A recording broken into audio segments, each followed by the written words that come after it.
estoy a medio gas. No pasa nada. Tú a medio gas es como el gas completo de la mitad de la población, o el 90%. ¿Cómo estás, Lucía? Estoy cansada. ¿No quieres decir absolutamente nada de lo que has dicho este fin de semana, ya que lo has hecho público? ¿No quieres decirlo? Bueno, que me he casado. Se ha casado. Con 2 cojones. Con todo su coño moreno. Se ha casado. Se ha casado. Y todos nos hemos quedado a cuadros. Hay gente en mi Instagram diciendo que alguien me lo explique.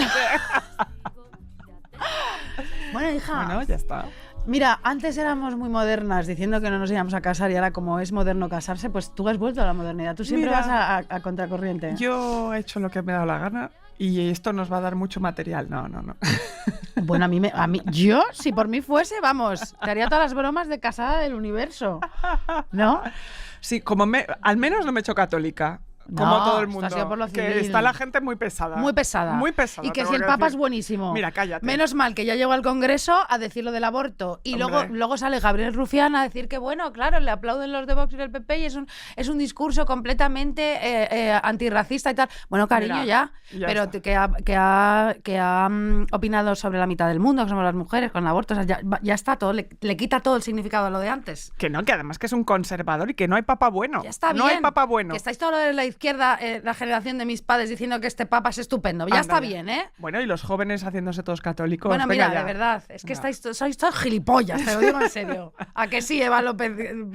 A los bandos de la nave feminista. Y Jorge Gudit. Hombre. Esto es insoportable ya, el papa los cojones. Calle Laurel, es un número señor 6. horroroso que además ha decidido que él que no folla, ¿sabes? Claro, o vete tú a saber. No, imagínate. eso absolutamente no. Bueno, yo qué sé, da igual. Bueno, ya está. Oye, no sabemos qué nombre tiene este podcast, pero bueno, lo decidimos después. Vale, lo decidimos después. ¿Tú qué tal, hija? Bueno, mira, yo estoy haciendo la promo de mi serie, No Puedo Más. Sale el 30 de junio en Filmin, el 24 se estrena. Haremos la primera y luego tenemos una fiesta fantástica. Y me veréis a mí haciendo de mí misma embarazada fenomenal. Y yo quiero ya que sean las vacaciones. Me también. muero de la ansiedad. No me extraña. Hace muchísimo calor, Sí. pero todavía... ¿Qué da? Yo todavía no duermo con el aire acondicionado y eso significa yo tampoco. Que vamos a morir. Yo quiero decir que he venido aquí en un metro sin aire acondicionado. Que ya está Viva bien. España. Ya está bien, ¿eh? Comunidad de Madrid, esta movidita Viva que España, tenéis, que sí. nos queréis matar a todos. Y a los estudiantes de las escuelas públicas que no están refrigeradas. Hombre, Eso es muy fuerte. esto es un escándalo, hombre. Mira, Pero hablando bueno, de las escuelas... El podcast de la queja. No, es ¿sabes? el podcast de estar hasta el coño, porque yo no puedo entender cómo los humanos vivimos a partir de junio con este horror. Ya. Prefiero morirme de frío que de calor. Esto siempre lo he dicho yo. Siempre. Porque te quedas dormida y te mueres. Bueno, y aparte que esto realmente es insoportable. Sí. O sea... Cuéntame. Bueno, vamos a ver, Lucía Ligmaer. Ya nos quedan poquísimos deformes, nos quedan 3, este es el tercero. Y luego ya nos quedan 2 directos, uno en A Coruña y otro en Madrid. Y ya se acabó lo que se daba. Los deformes del directo van a ser absolutamente apoteósicos porque va a ir en contra de todo ya, porque ya acabamos el año, la temporada hasta el coño de todo. Imagínate, pero... Y... Eso sí, si eres suscriptora, tienes también unos extras maravillosos de los cuales podrás disfrutar todo el año, todo el verano. Tienes todo el archivo, porque mira que hemos hecho archivo en estos años que llevamos de independencia. Y, oye, yo de ti me lo pensaría. Patreon de forma semanal. Efectivamente, y suscríbete, hija. Bueno, mira, hablando de las escuelas públicas, ya sabes que mi pensadora feminista favorita es Bell Hooks. Sí. La adoro, es increíblemente listísima, escribe unos libros acojonantes y piensa como nadie, lo digo completamente en serio. Y entonces me he leído un libro de ella que se llama, que es sobre la enseñanza, llamado Enseñar a transgredir la educación como práctica de la libertad. Bien, esta señora nunca quiso ser profesora, porque más que nada es escritora y pensadora y filósofa, pero... es profesora en la universidad desde jovencísima. Sí. Y luego ha continuado pues porque, oye, puede bascular entre su ejercicio de escritora y de profesora y porque además allí se nutre para luego escribir lo que dice, ¿no? Entonces, bueno, ella en este libro, como en todos sus libros, porque sus libros nunca son... suaves, van a degüello, ¿no? Y muy bien escritos. Bueno, pues ella pone en jaque el sistema pedagógico absolutamente, lo pone patas arriba, el universitario sobre todo, y privado, porque ella es profesora en Stanford. Y hace una crítica absolutamente feroz sobre la enseñanza y los profesores universitarios. No solo porque muchos profesores son conservadores, y en sus clases no se habla sobre raza, clase y género en cualquier, porque ella dice que esto hay que hablarlo absolutamente en cualquier todo el tiempo materia, sino también cómo enseñan, porque no se implican con los alumnos y son una suerte de dictaduras del aula donde no hay debate, ni pasión, ni implicación con los alumnos. Tú acuérdate, mientras yo estaba leyendo, pensaba en la universidad. Bueno, cuando yo estaba en la Universidad de Derecho casi me suicido porque ninguno, menos penal, que era muy divertido, ¿no? Con los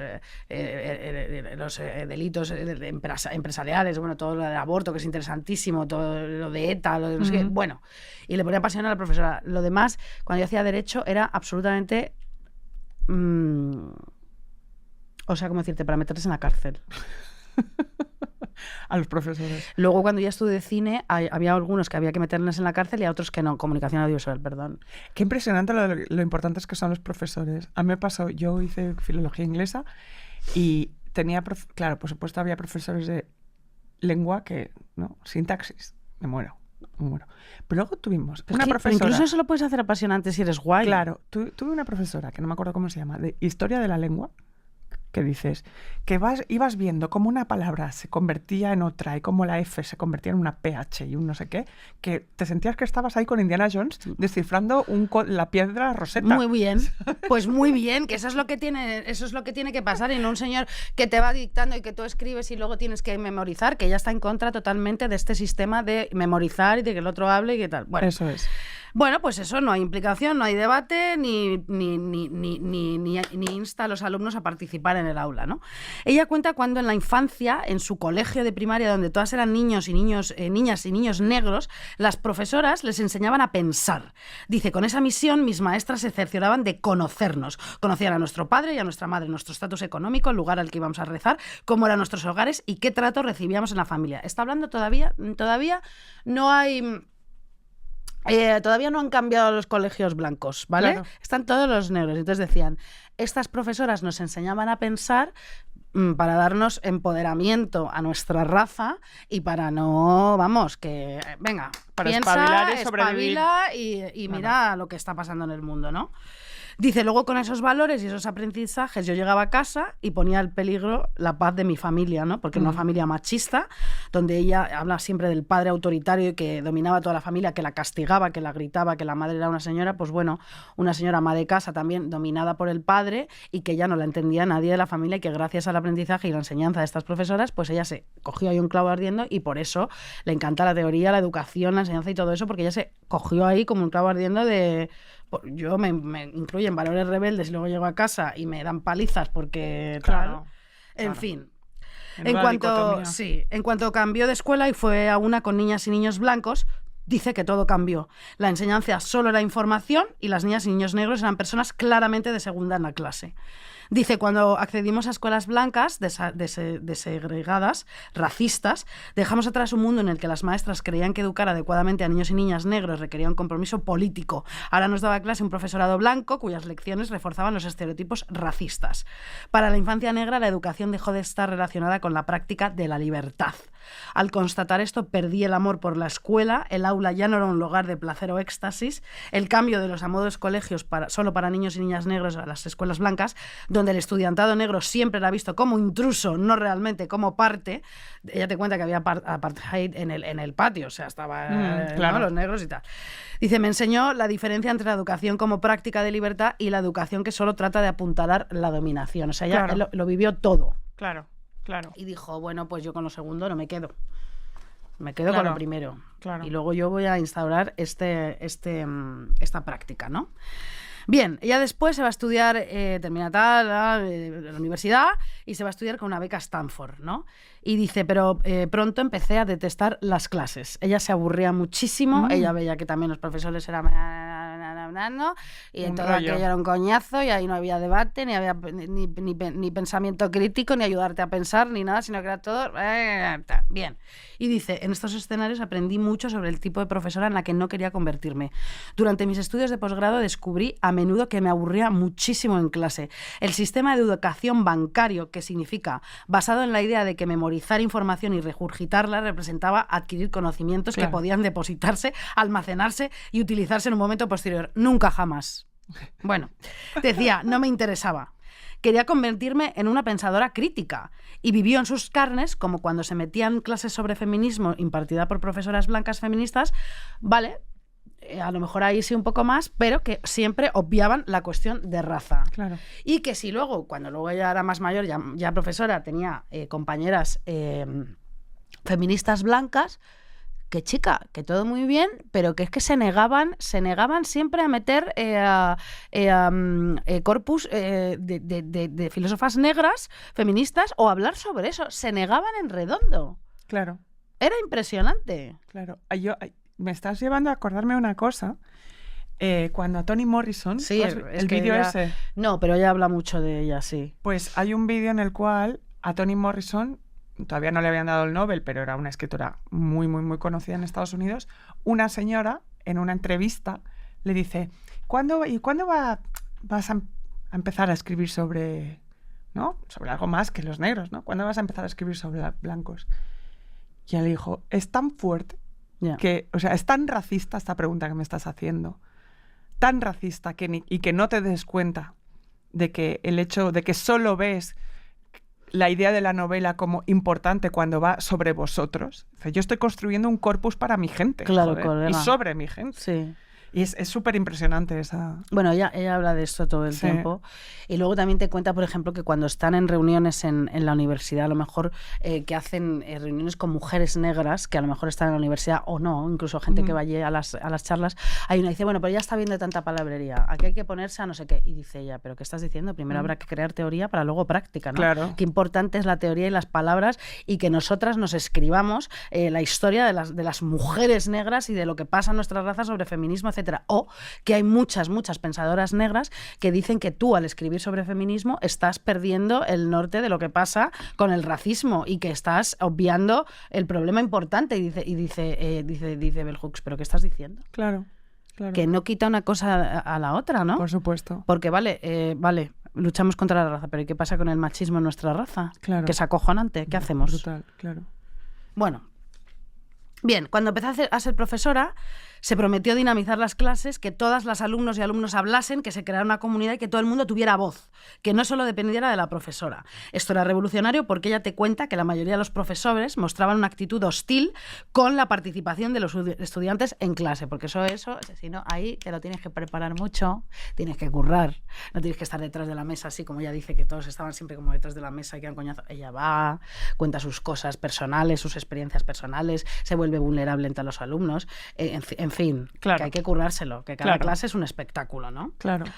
Una y otra vez luchó donde enseñaba, no solo en contra de una educación supremacista blanca, donde el canon de la literatura, por ejemplo, era solo escritores blancos, que esto lo habla mucho en el libro, es que es fuerte y sigue pasando, 2026, sino también sobre cómo se enseñaba, ¿no? Desde esa dinámica pasiva, donde el profesor habla y los estudiantes se aburren. Ella dice que en la clase hay que poner mente, cuerpo y espíritu, y que los profesores hablen también de sus experiencias personales, como he dicho, y mostrarse vulnerables para que los estudiantes se mostrasen activos en clase.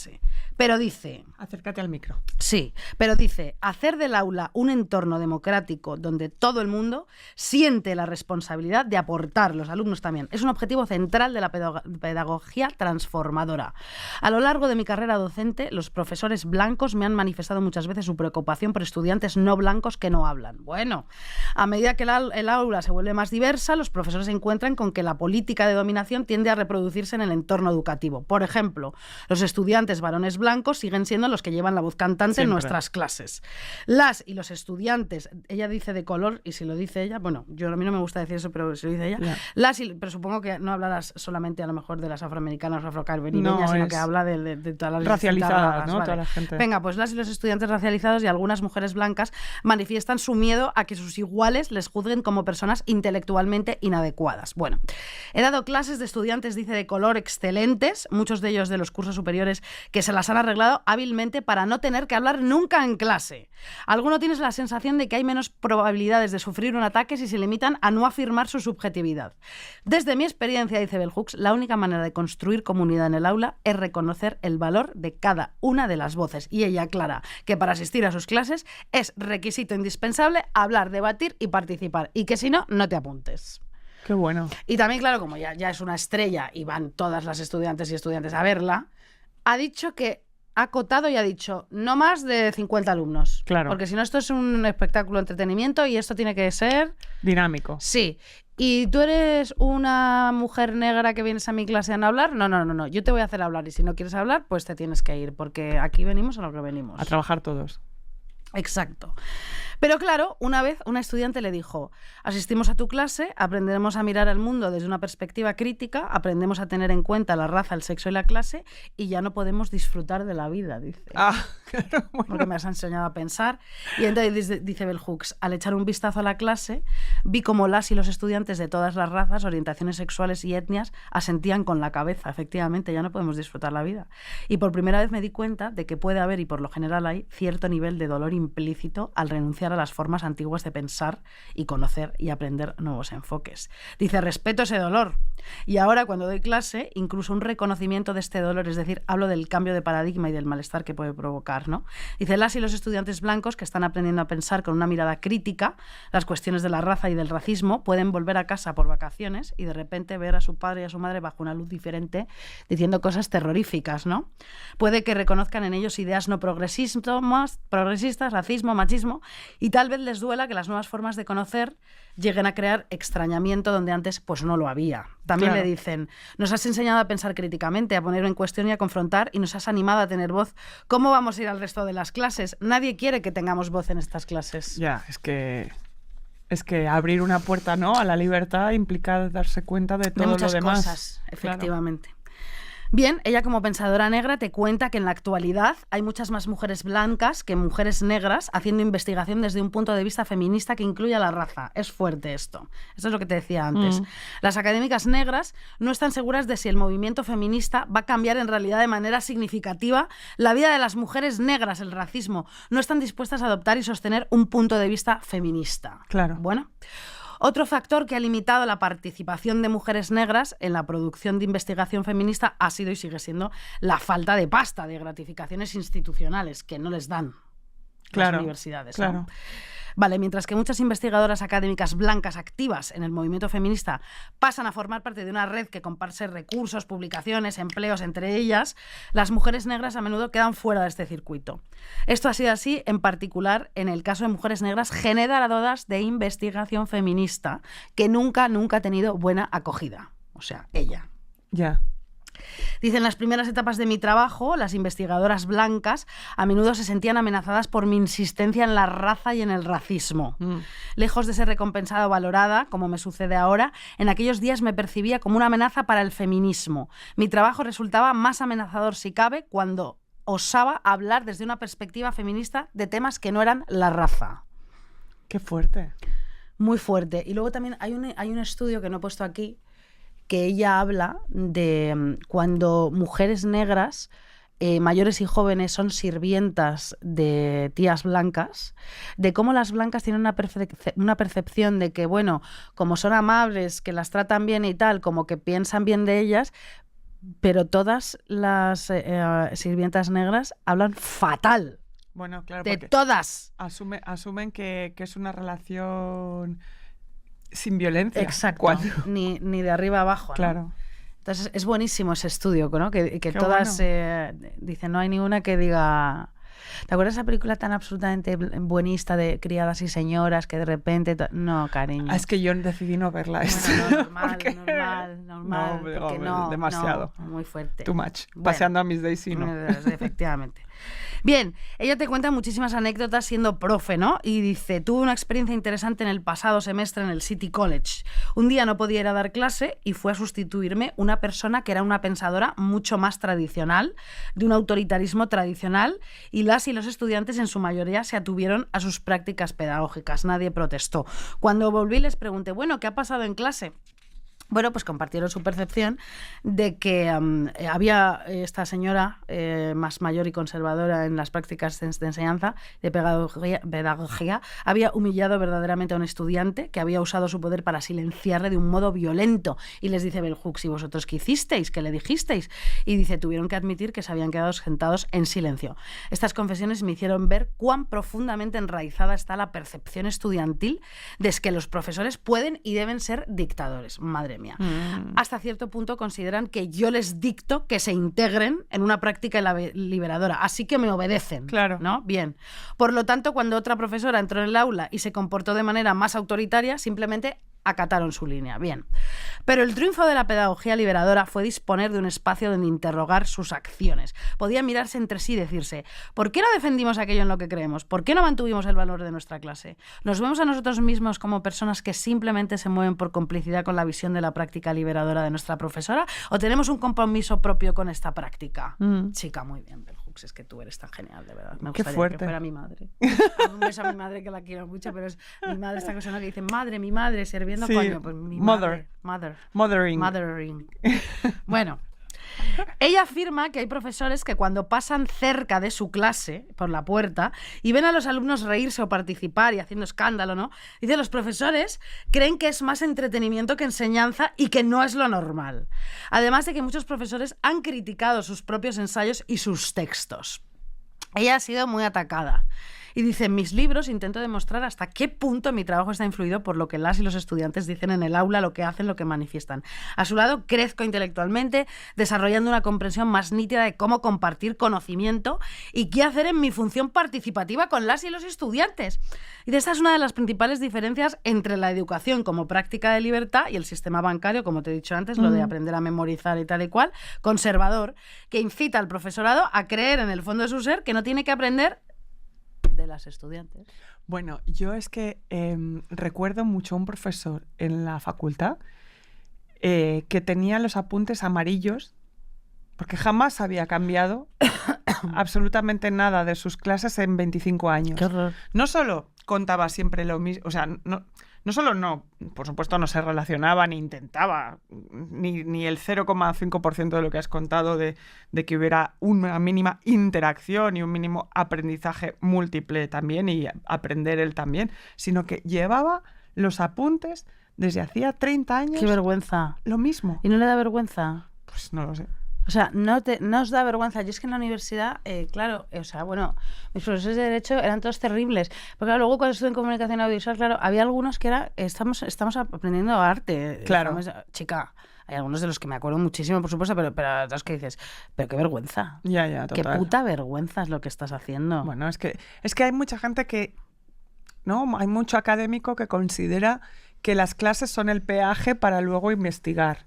Y es bueno, o sea, tiene que haber una cierta vocación para ser profesor, ¿no? Totalmente. Si no, ¿qué estamos haciendo? Bueno, y luego estaban, claro, todas estas que, claro, que lo apuntaban todo y tenían todos los apuntes y no hacían pellas y todo esto, que luego que no te dejaban los apuntes. Bueno, porque, eso, claro, por supuesto. Ella se tragó todo el coñazo. Yo, como nunca fui de esas personas que les pedía todos los apuntes a todo el mundo, pero como yo me hacía amiga de todo el mundo, pues me daban todos los apuntes de todas partes.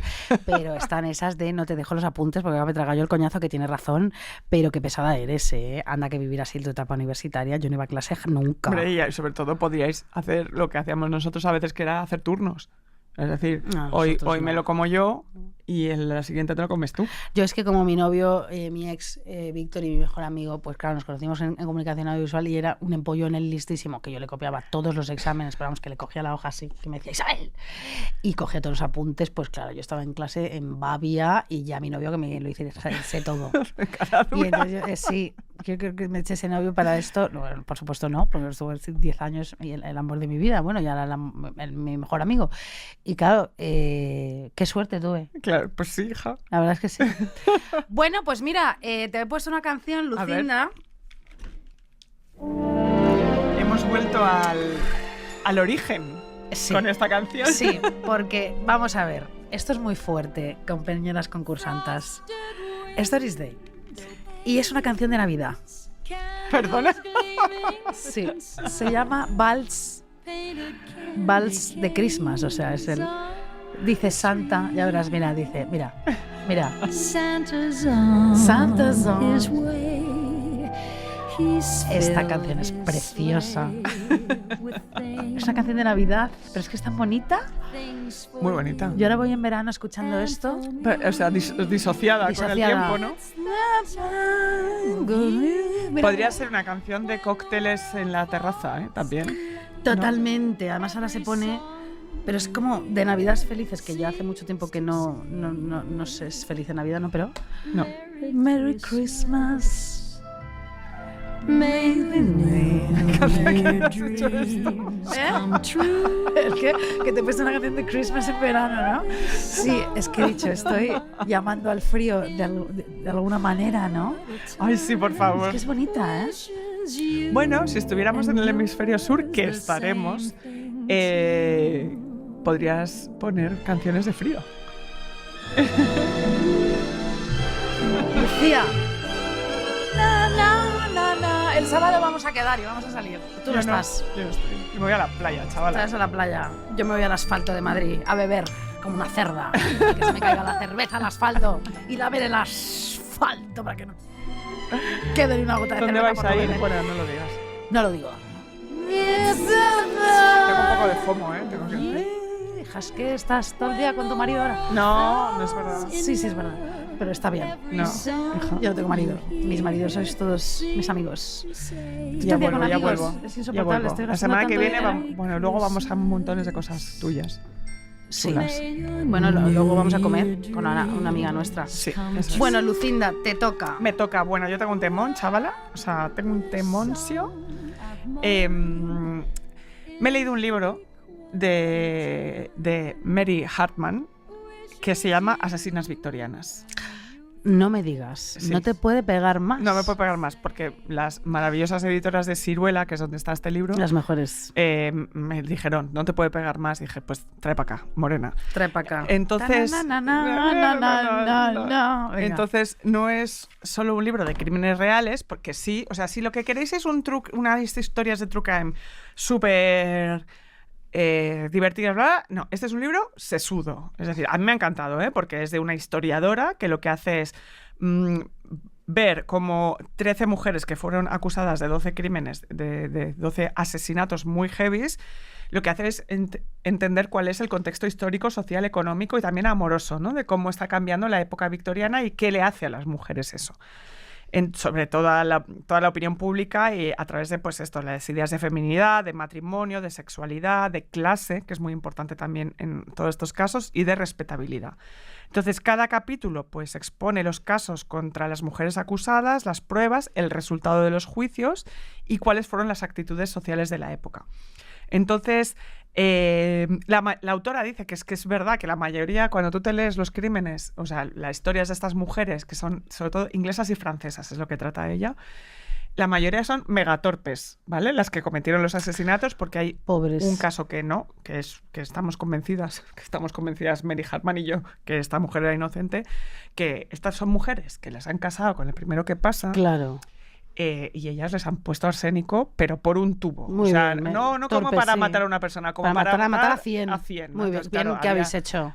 Había ya arsénico para... Caviar. Para todos. Un beso. Un beso para arsénico caviar. Entonces, ¿qué pasa? Que muchas mujeres estaban absolutamente... Es una época de cambio, estaban fascinadas con la idea del amor romántico. La época victoriana es justo Total. La idea del romanticismo, de que puedes elegir con quién estar...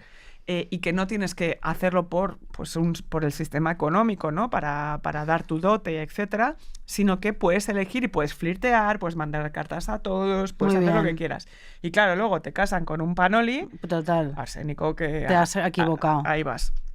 Entonces, la autora plantea que la mayoría estaban en matrimonios arreglados y sin amor, y que se daban muchas veces, pues esas fueron las circunstancias de sus estratagemas, ¿no? Que la respuesta pública ante su conducta muestra un patrón que sugiere que, lejos de cometer una serie de actos aislados, estas mujeres quizá respondieron a situaciones que formaban parte de la vida de sus contemporáneas más corrientes, ¿no? Que todas estaban en la misma ola de decir, es que esto no es lo que yo quiero, ¿no? Entonces, ella lo defiende muy bien, ¿no? Las circunstancias en las que se encontraron estas mujeres no eran excepcionales para la época, o sea, todas las asesinas tenían vidas corrientes, no eran unas tipas que habían sido, pues, ultra maltratadas, ¿no? Habían tenido vidas comunes, corrientes. Lo excepcional fue la manera en la que ellas reaccionaron a las situaciones que otras mujeres aceptaban, pues ellas no. Del mismo modo, la autora sostiene que estas mujeres, cuyos casos se convirtieron en casos muy famosos, eran unas tías muy normales hasta que cometieron los crímenes.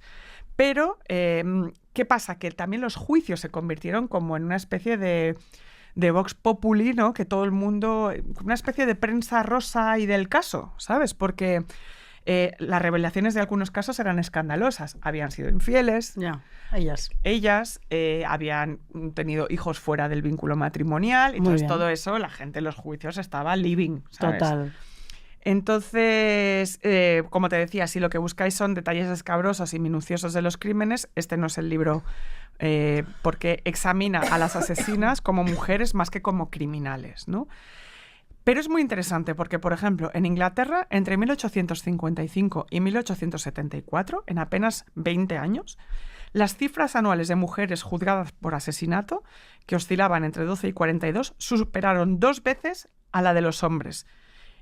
O sea, hubo muchas más mujeres. O sea, lo que hace Mary Harman es entender que aquí hay un patrón de cambio de ciclo, ¿no? Y que las mujeres reaccionan de manera violenta. A mí me ha parecido interesantísimo. Hombre, por ¿no? supuesto.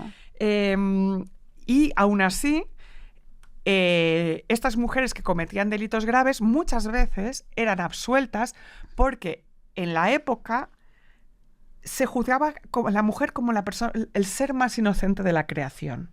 ¿Sabes? O sea, había muchas que resultaron exculpadas porque no se podía creer que una mujer hiciera eso. Ya. ¿Sabes? La idea del ángel del hogar es Total. de esta época. Entonces, bueno, hay 2 casos, que es el de Marie Lafarge y Euphémie Lacoste, que son súper interesantes porque Marie Lafarge, como era de clase alta, tuvo muchísima compasión pública, ¿no? Además, ella escribía súper bien y ella se sentía Emma Bovary, ¿sabes? Bien. Como que ella llevaba un diario donde fantaseaba sobre lo que había hecho, pero como ella pertenecía a la aristocracia y era parisina, era huérfana, Marie había sido casada por sus parientes mediante los servicios de una agencia matrimonial, que eso no se lo dijeron a ella. Ya, joder. Entonces los familiares, deseosos de librarse cuanto antes de esta joven huérfana que les salía cara, no investigaron la situación económica del futuro marido. ¿Y qué pasa?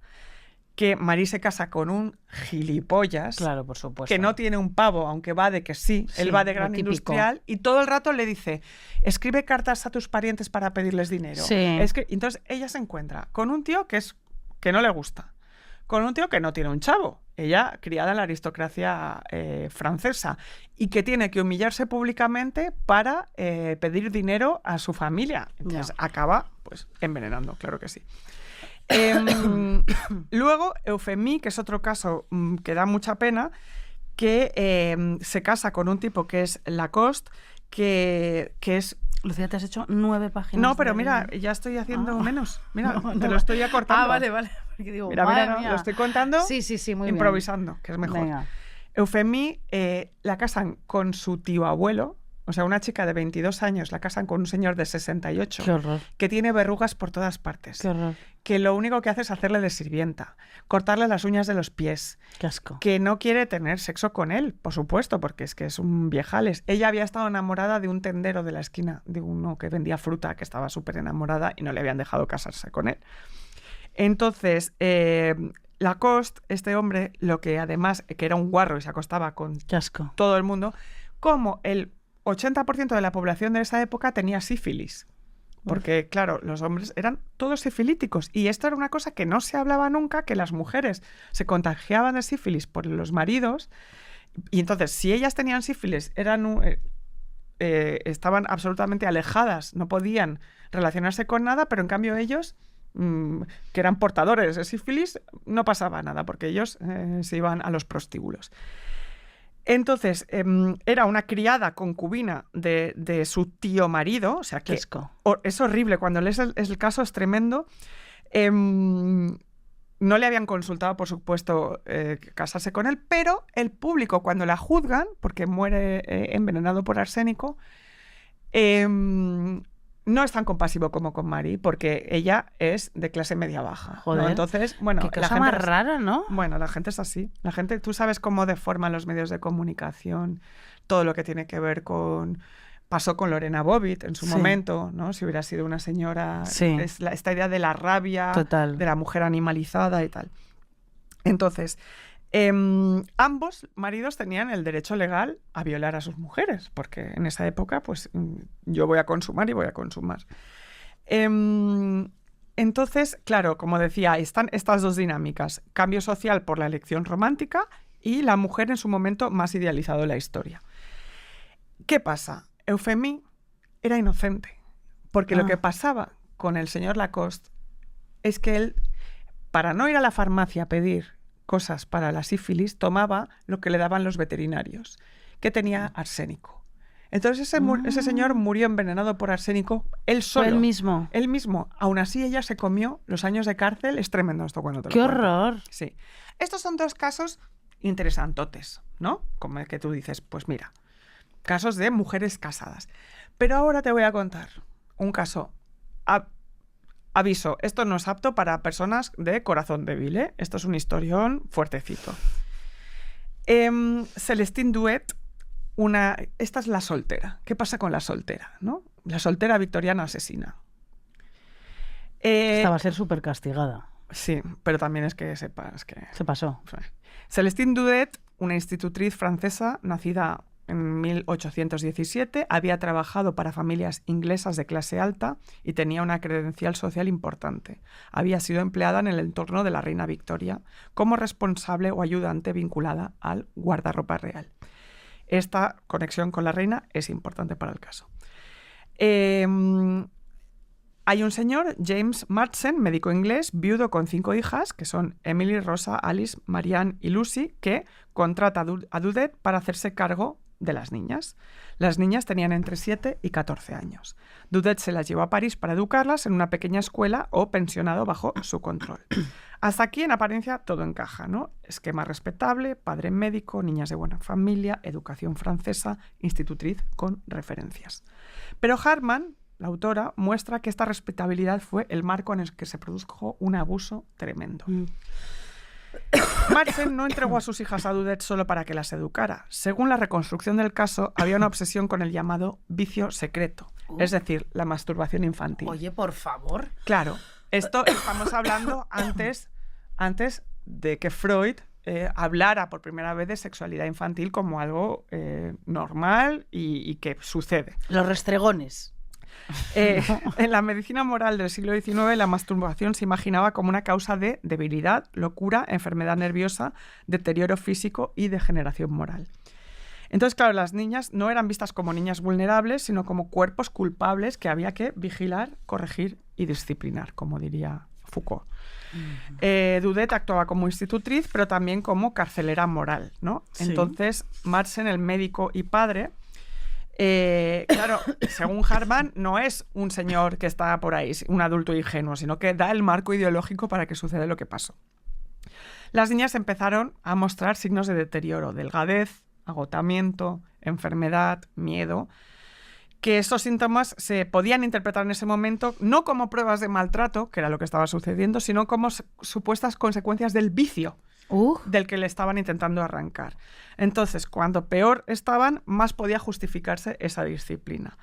En París, Douet impuso un régimen brutal.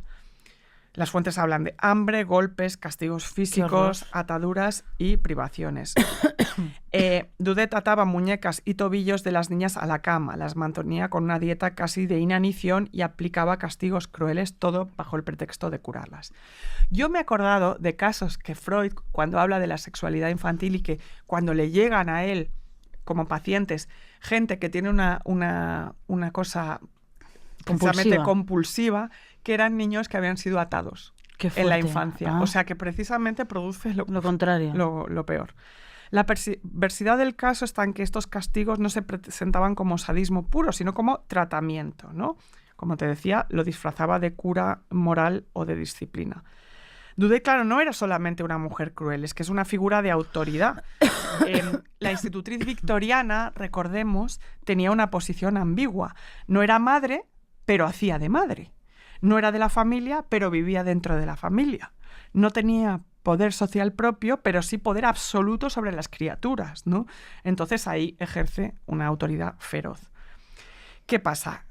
Una de las niñas muere, Marianne, de unos 10 años. Daudet fue acusada de homicidio por su muerte y de crueldad contra las 5 hermanas.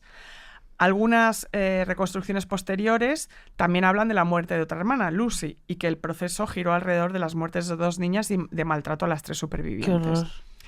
En fin, Daudet, que había trabajado para la reina, declaró que celebraba siempre la fecha del cumpleaños de la reina porque Victoria había sido su benefactora, ¿no? Entonces, ese detalle hizo que el caso aún fuera más... O sea, se montó un pollo con la monarquía inglesa en ese momento porque era como una persona que ha estado trabajando para la familia real, acaba siendo juzgada por muerte y maltrato de niñas inglesas en París. O sea, pero bueno, a mí no me sorprende nada ya. No, hombre, claro, por supuesto. Entonces, Hartmann no se queda con el, digamos, con el caso de el morbo de la muerte, ¿no? Le interesa la cadena de responsabilidades.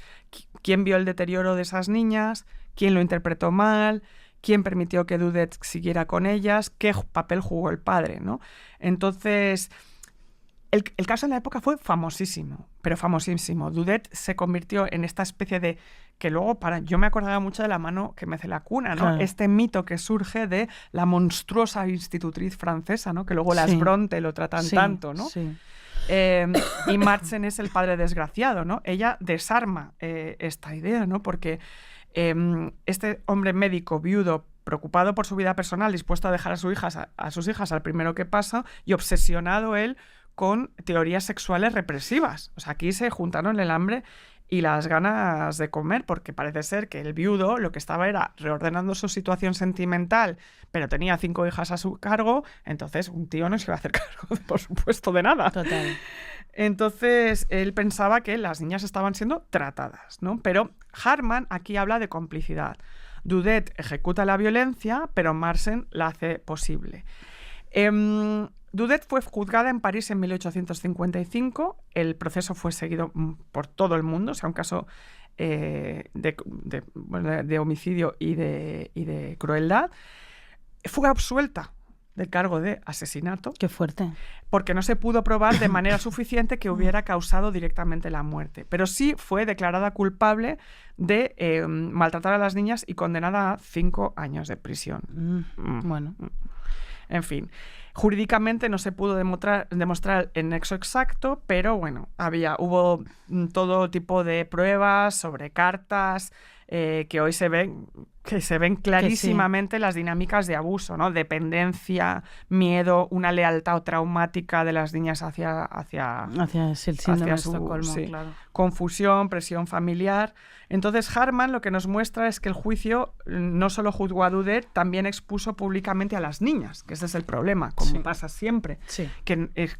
¿Por qué no denuncian las víctimas muchas veces? Pues porque se juzga precisamente la sexualidad y cómo la protección se convirtió aquí en vigilancia. El caso permite mirar un territorio, ¿no? La violencia femenina ejercida dentro de una institución doméstica y pedagógica. Por eso digo que este caso también es interesante porque no es... Y este es un caso muy peliagudo, no es únicamente contra sus maridos, sino de que aquí se ejerce la autoridad a lo bestia. Entonces, el caso, para ir terminando, revela varias cosas a la vez. Primero, la cara oscura de la respetabilidad. Sí. Daudet no era una criminal marginal, tenía referencias, educación, contacto con familias importantes. Por eso pudo entrar en ese espacio íntimo. Segundo, la violencia, que a mí esto me parece muy interesante, del discurso médico moral victoriano. La obsesión con la masturbación infantil convirtió a las niñas pequeñas en sospechosas de su propio sufrimiento, que es tremendo. Luego, la irresponsabilidad paterna.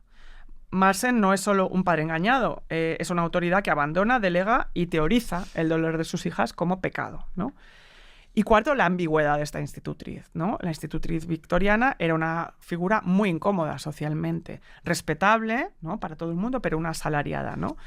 Y con autoridad. Entonces, por eso el papel monstruoso. Entonces, Celestine Daudet no debe entenderse solo como una mujer monstruosa que torturó niñas, que por supuesto también, sino que la violencia fue posible porque muchos elementos de la cultura victoriana la hacían indispensable, ¿no? La autoridad absoluta del padre, patriarcado a tope.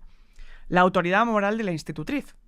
La obsesión con la pureza sexual, el miedo al cuerpo femenino y la medicalización de la culpa, si la hay, ¿no?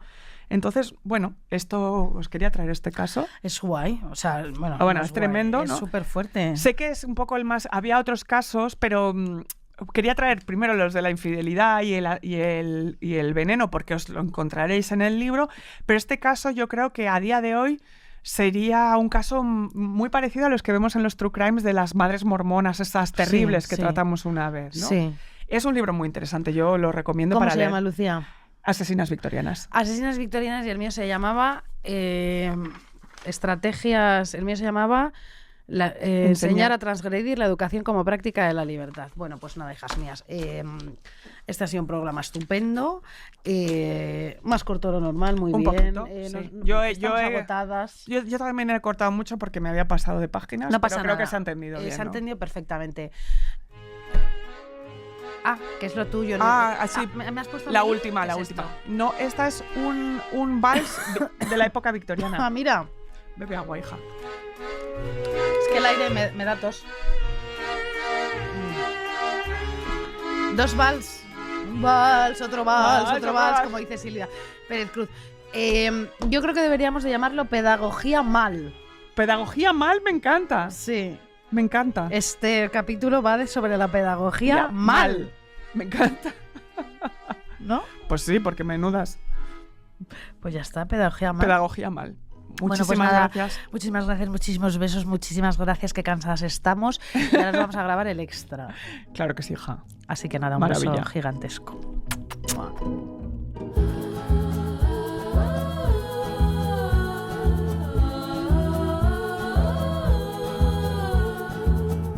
Desde el día en que te perdí, no has parado